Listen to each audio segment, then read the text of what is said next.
સોનમ વાંગચુકના સમર્થનમાં કોંગ્રેસ મેદાને આવ્યું છે। કોંગ્રેસ નેતા કરશન ભાદરકાનું સમર્થન જાહેર થયું છે। ભાજપને સંવેદનહીન ગણાવતો કોંગ્રેસનો પ્રહાર જોવા મળ્યો છે।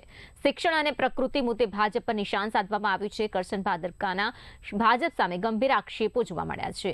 તો અન્ના આંદોલનનો ઉલ્લેખ કરીને ભાજપને ઘેરવામાં આવ્યું છે। સોનમ વાંગચુકના આંદોલનને કોંગ્રેસે ટેકો આપ્યો છે।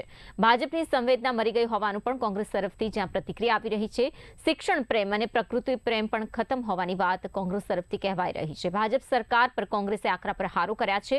યુવા પેઢીને એક થવા જ્યાં અપીલ કરવામાં આવી છે, તો ઝેનઝીને સોનમ વાંગચુકના સમર્થનની હાકલ યુવાનોના મુદ્દે કેન્દ્ર સરકારને ઘેરવાનો પણ પ્રયાસ શરૂ કરાયો છે। કોંગ્રેસે કેન્દ્ર સરકારની નીતિઓ પર સવાલ ઉઠાવ્યા છે। ભાજપની સંવેદનાઓ મરી ગઈ છે। ભાજપનો પ્રકૃતિ પ્રેમ મરી ગયો છે। ભાજપનો શિક્ષણ પ્રેમ મરી ગયો છે।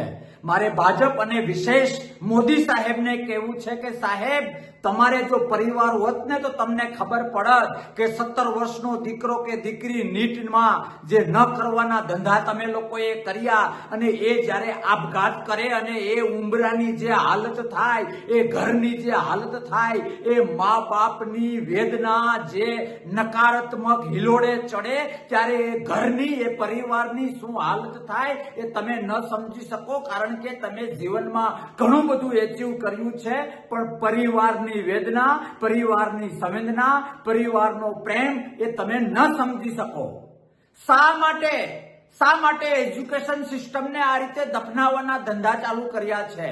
મારે વાત કરવી છે સોનમ વાંગચુક, 59 વર્ષનો વ્યક્તિ આજે ભૂખ હડતાલ કરી રહ્યો છે। પોતાના કેરિયર માટે નહીં, પૈસા માટે નહીં, ચહેરો ચમકાવવા માટે નહીં, ગ્રોઈંગ જનરેશન માટે અને ગ્રોઈંગ જનરેશનની એજ્યુકેશન ક્વોલિટી માટે।